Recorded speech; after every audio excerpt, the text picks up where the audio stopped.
आपकी खबर, आपका अधिकार। आप देख रहे हैं एमपी रिपोर्ट न्यूज। नमस्कार, मैं हूं कृष्णा पंडित और आप देख रहे हैं MP report news. MP report news में आपका हार्दिक स्वागत है। आइए चलते हैं आज की ताजा खबरों की ओर। प्रधानमंत्री नरेंद्र मोदी ने असम में एम्स गुवाहाटी और 3 अन्य मेडिकल कॉलेजों को राष्ट्र को किया समर्पित। Assam advanced health care innovation institute की भी रखी आधारशिला। 1120 करोड़ रुपए से अधिक की लागत से निर्मित एम्स गुवाहाटी 30 आयुष बिस्तरों वाला 750 बिस्तरों वाला एक अत्याधुनिक अस्पताल है। इस अस्पताल में हर साल 100 एमबीबीएस के छात्रों की वार्षिक प्रवेश क्षमता होगी। यह अस्पताल उत्तर पूर्व के लोगों को विश्व स्तरीय स्वास्थ्य सुविधाएं प्रदान करेगा। प्रधानमंत्री नरेंद्र मोदी ने Assam advanced health care innovation institute का भी शिलान्यास किया। इसका निर्माण लगभग 546 करोड़ रुपए की लागत से होगा। चिकित्सा और स्वास्थ्य सेवा के क्षेत्र में अत्याधुनिक आविष्कारों और अनुसंधान तथा विकास की सुविधा प्रदान करेगा।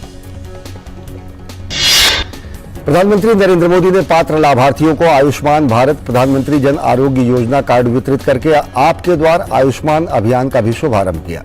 यह पहल कल्याणकारी योजनाओं की 100% संतृप्ति सुनिश्चित करने के लिए प्रत्येक लाभार्थी तक पहुंचने के लिए प्रधानमंत्री नरेंद्र मोदी के सपने को साकार करने की दिशा में महत्वपूर्ण कदम है।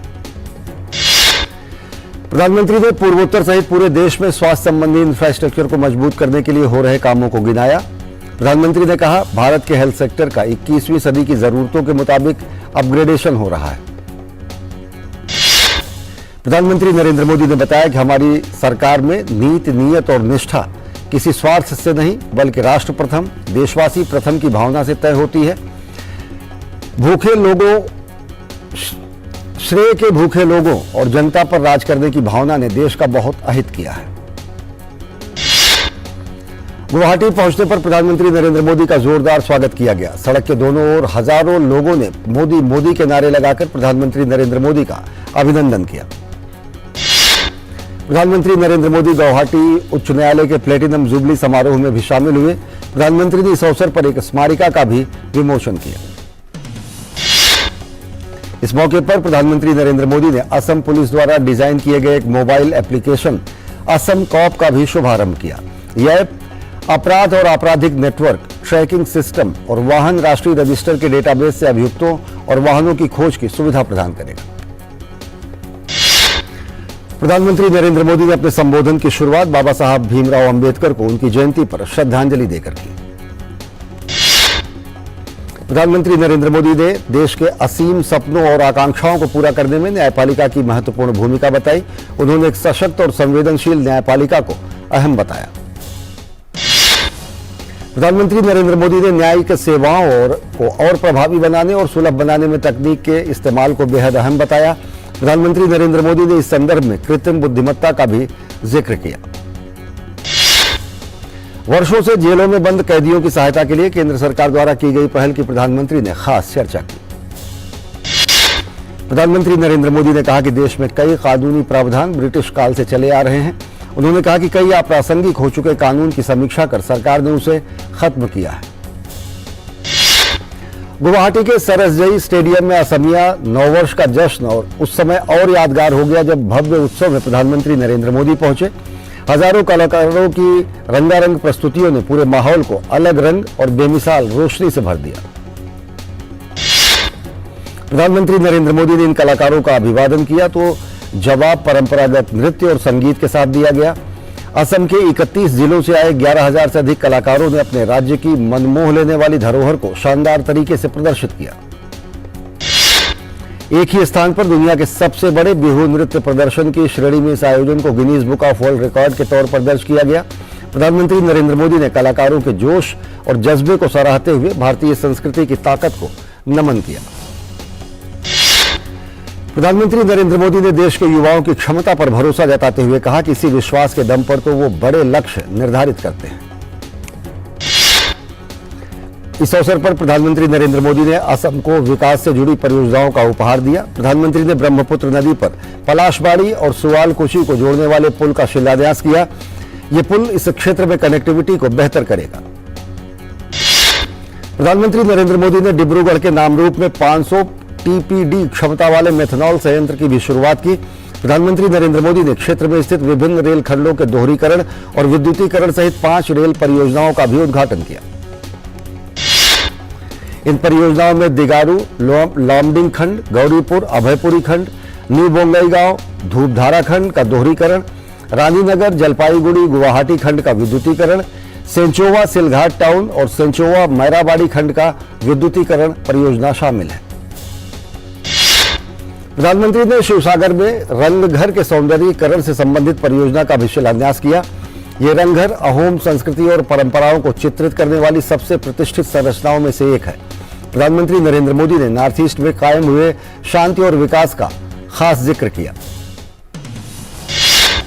राष्ट्रपति द्रौपदी मुर्मू ने देश के संविधान के शिल्पकार बाबा साहब भीमराव अंबेडकर की जयंती के अवसर पर देशवासियों को बधाई और शुभकामनाएं दी। अपने संदेश में राष्ट्रपति ने कहा कि ज्ञान के प्रतीक और विलक्षण प्रतिभा के धनी डॉक्टर भीमराव अंबेडकर ने एक शिक्षाविद, न्यायविद, अर्थशास्त्री, राजनेता और समाज सुधारक के रूप में प्रतिकूल परिस्थितियों में भी राष्ट्र के कल्याण के लिए निरंतर संघर्ष किया और ज्ञान की अलख जगाई। राष्ट्रपति ने देशवासियों को डॉक्टर अंबेडकर के आदर्शों और जीवन मूल्यों को अपने जीवन में अपनाने का संकल्प लेते हुए एक समतामूलक तथा समृद्ध राष्ट्र बनाने की दिशा में आगे बढ़ने का आह्वान किया। प्रधानमंत्री नरेंद्र मोदी ने बाबा साहब को नमन किया। अपने ट्वीट संदेश में प्रधानमंत्री ने कहा, समाज के वंचित और शोषित वर्ग के सशक्तिकरण के लिए अपना जीवन समर्पित करने वाले पूज्य बाबा साहब को उनकी जयंती पर शत शत नमन। जय भीम। बाबा साहब डॉक्टर भीमराव अंबेडकर की जयंती के अवसर पर राष्ट्रपति द्रौपदी मुर्मू, उपराष्ट्रपति जगदीप धनखड़, प्रधानमंत्री नरेंद्र मोदी सहित अन्य गणमान्य लोगों ने संसद भवन परिसर में उन्हें श्रद्धा सुमन अर्पित किए। राष्ट्रपति ने बाबा साहब के चित्र पर माल्यार्पण कर उनको नमन किया। प्रधानमंत्री नरेंद्र मोदी ने बाबा साहब के चित्र पर श्रद्धा सुमन अर्पित किए। संसद भवन के केंद्रीय कक्ष में लोकसभा अध्यक्ष ओम बिरला, भाजपा के राष्ट्रीय अध्यक्ष जेपी नड्डा, केंद्रीय मंत्री भूपेंद्र यादव, संसदीय कार्य राज्य मंत्री अर्जुन राम मेघवाल सहित कांग्रेस अध्यक्ष मल्लिकार्जुन खड़गे और अन्य गणमान्य लोगों ने बाबा साहब को श्रद्धा सुमन अर्पित किए। दिल्ली में बीजेपी के केंद्रीय मुख्यालय में बाबा साहब भीमराव अंबेडकर की जन्म जयंती पर पार्टी के राष्ट्रीय अध्यक्ष जेपी नड्डा समेत तमाम नेताओं ने बाबा साहब को श्रद्धा सुमन अर्पित किए। बीजेपी अध्यक्ष जेपी नड्डा ने कहा कि पीएम नरेंद्र मोदी की अगुवाई में केंद्र सरकार बाबा साहब के विचारों को आगे बढ़ा रही है। देश भर में आज बीजेपी कार्यकर्ता बाबा साहब की जयंती मना रहे हैं। सूचना एवं प्रसारण मंत्री अनुराग सिंह ठाकुर ने भी बाबा साहब भीमराव अंबेडकर को याद किया। बाबा साहब डॉक्टर भीमराव अंबेडकर की जयंती पर उत्तर प्रदेश के मुख्यमंत्री योगी आदित्यनाथ ने उन्हें श्रद्धांजलि दी। इस दौरान सीएम योगी ने कहा कि बाबा साहब की जयंती पर उन्हें विनम्र श्रद्धांजलि। उनका योगदान हम सभी के लिए पथ प्रदर्शक है। नागपुर में दीक्षा भूमि में डॉक्टर BR अंबेडकर की 133वीं जयंती समारोह का आयोजन किया गया। इस मौके पर हजारों लोगों ने उन्हें श्रद्धा सुमन अर्पित किया। केंद्रीय गृह एवं सहकारिता मंत्री अमित शाह 2 दिवसीय दौरे पर शुक्रवार को पश्चिम बंगाल पहुंचे। अमित शाह ऐसे समय पर पश्चिम बंगाल का दौरा कर रहे हैं जब राज्य में अगले महीने पंचायत चुनाव होने हैं और पार्टी अपने संगठनात्मक तंत्र को मजबूत करने में जुटी हुई है। अमित शाह ने दौरे की शुरुआत सिवड़ी में बाबा साहब डॉक्टर भीमराव अंबेडकर की जन्म जयंती पर उनकी मूर्ति पर माल्यार्पण करके श्रद्धा सुमन अर्पित करके शुरुआत की। केंद्रीय गृह एवं सहकारिता मंत्री अमित शाह की पश्चिम बंगाल की बीरभूम की जनसंपर्क समावेश रैली में जनसमूह उमड़ा। रैली में अमित शाह ने एक के बाद एक पश्चिम बंगाल की मुख्यमंत्री ममता बनर्जी पर करारा हमला बोला। अमित शाह ने तुष्टीकरण की राजनीति और राजनीतिक हिंसा को लेकर ममता बनर्जी सरकार की जमकर आलोचना की। बंगाल को बम धमाकों का केंद्र बताते हुए अमित शाह ने कहा कि दीदी से शासन में बंगाल में कानून व्यवस्था का राज खत्म हो चुका है। उन्होंने कहा कि बीजेपी के सत्ता में आने के बाद बंगाल को दीदी भतीजे के संत्रास से मुक्ति मिलेगी। अमित शाह ने कहा कि अभी एनआईए ने बीरभूम में 80,000 से ज्यादा डेटोनेटर और 27,000 किलो अमोनियम नाइट्रेट जब्त किया है। अगर एनआईए ने न पकड़ा होता तो न जाने कितने लोगों की जान बम धमाकों में जाती। पंजाब और हरियाणा समेत देश के कई हिस्सों में आज बैसाखी का त्योहार धूमधाम से मनाया गया। ये त्योहार खासकर कृषि पर्व के रूप में मनाया जाता है क्योंकि इस दौरान पंजाब में रबी की फसल पककर तैयार हो जाती है। बैसाखी के साथ ही साथ मेषादी, बैसाखड़ी, पुतांदु, विशु, नववर्ष और बोहाग बिहू भी मनाया गया। इस खास दिन पर बड़ी संख्या में श्रद्धालु मंदिरों और गुरुद्वारों में जाकर प्रार्थना करते हैं। बैसाखी के पर्व पर उत्तराखंड के हरिद्वार में हर की पौड़ी में बड़ी संख्या में श्रद्धालुओं ने पावन गंगा में स्नान किया।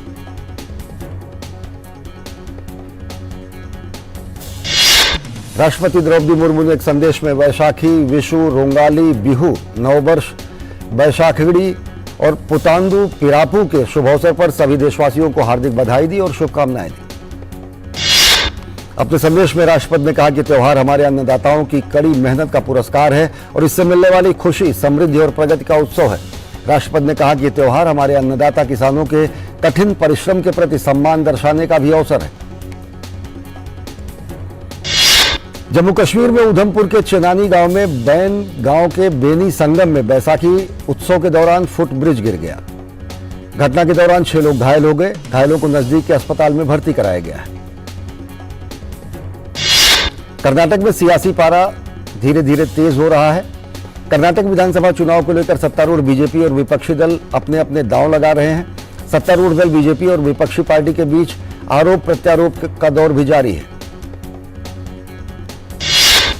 बीजेपी के कर्नाटक प्रभारी अरुण सिंह ने शुक्रवार को कांग्रेस पर जमकर निशाना साधा। उन्होंने तंज कसते हुए कहा कि कांग्रेस आंतरिक लड़ाई के बीच 3 धड़ों में बटी हुई है।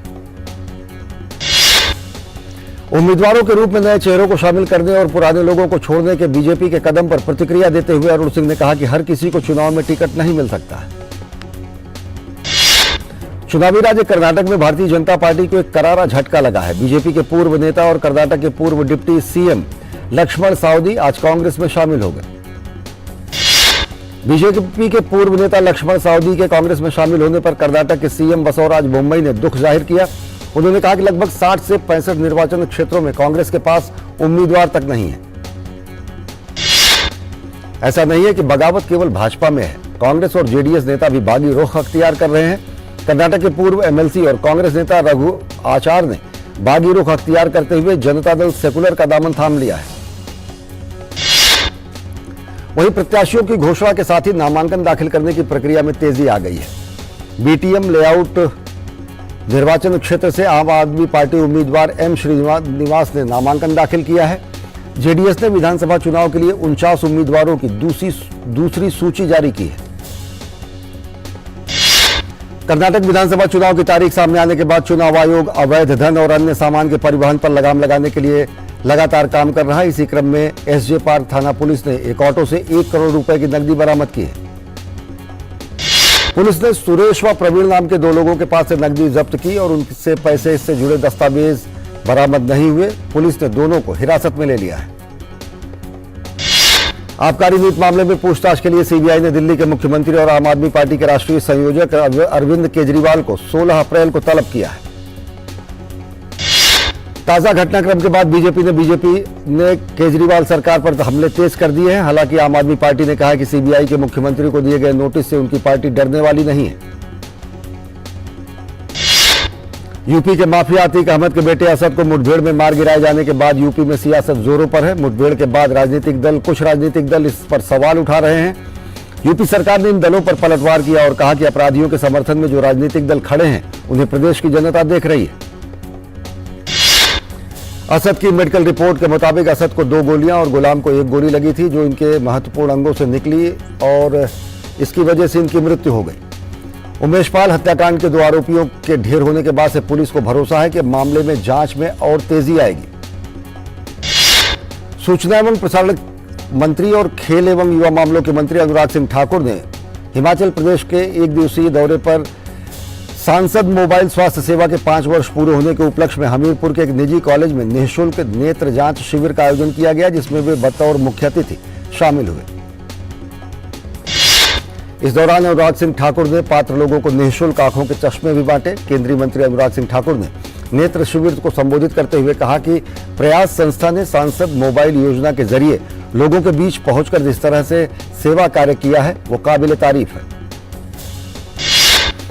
भारतीय रिजर्व बैंक के गवर्नर शक्तिकांत दास ने कहा कि भारतीय फाइनेंशियल सिस्टम अमेरिका और स्विट्जरलैंड में हाल के आर्थिक घटनाक्रमों से पूरी तरह अछूती है और वो इससे प्रभावित नहीं हुई है।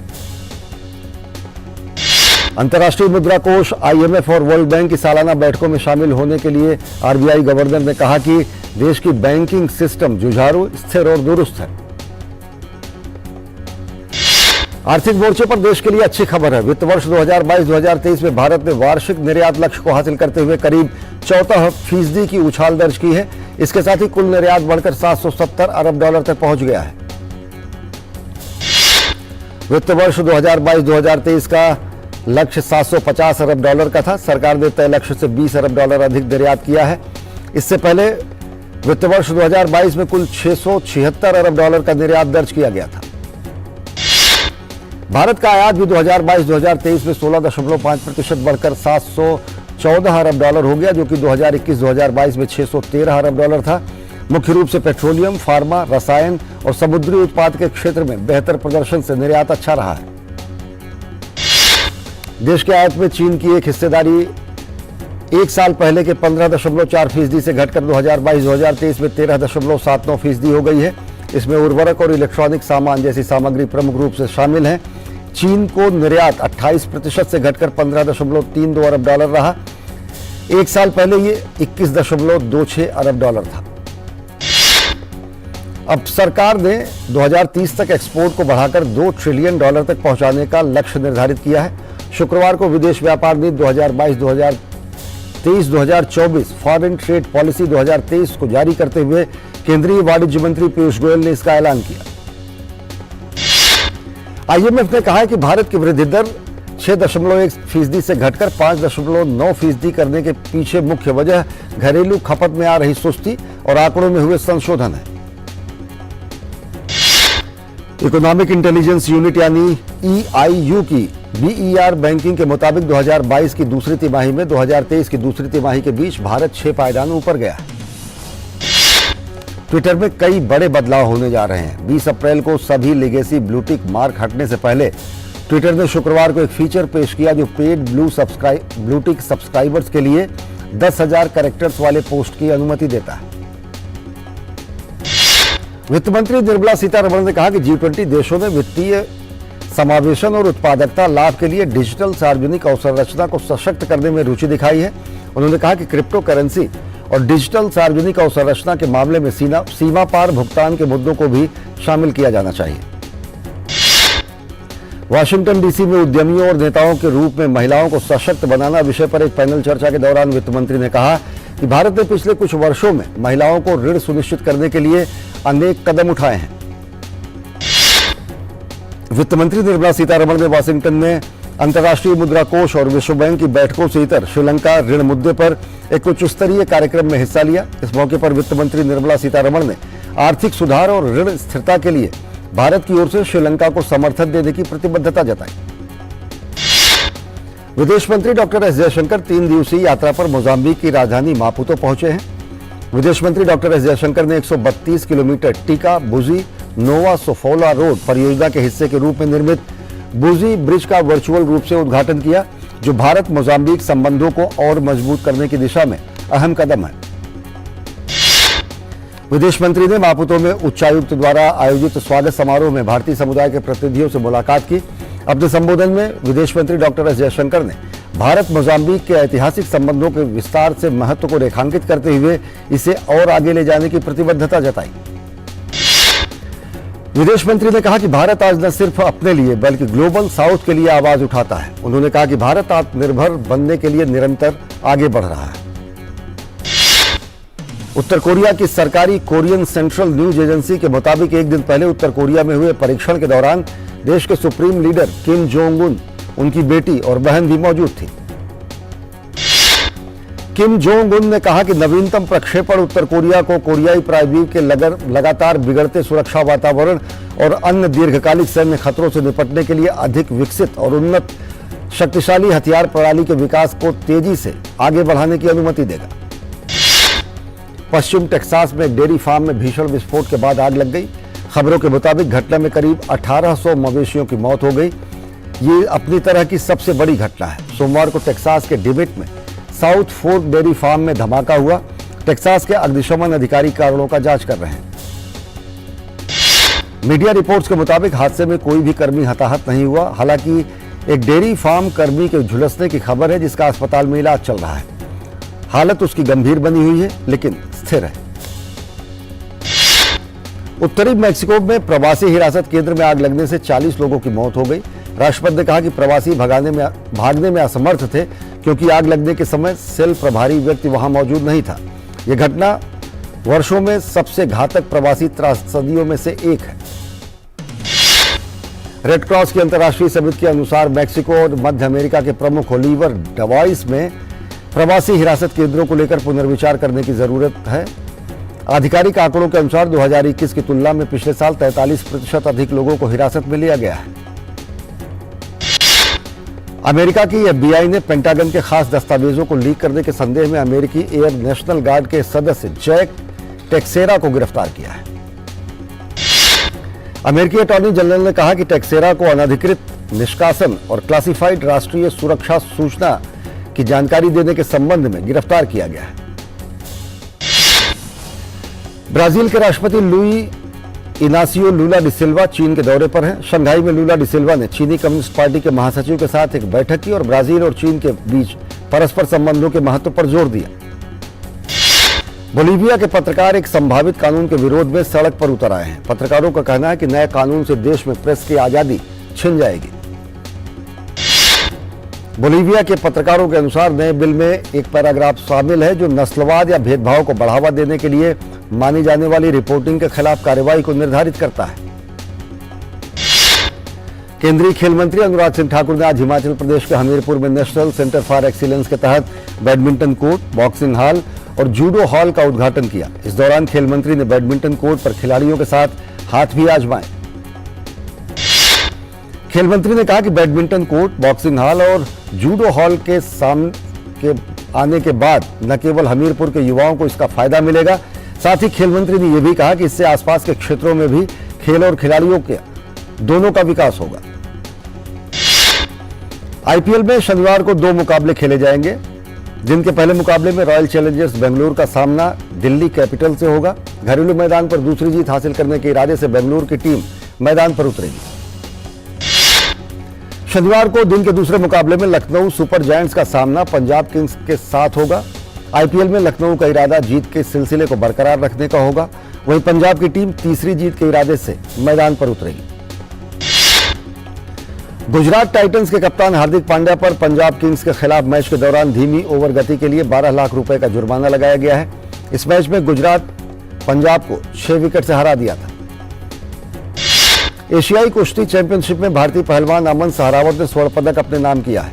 अमन ने 57 किलोग्राम भार वर्ग में किर्गिस्तान के अल्माज स्मानबेकोव को 9-4 से हराया।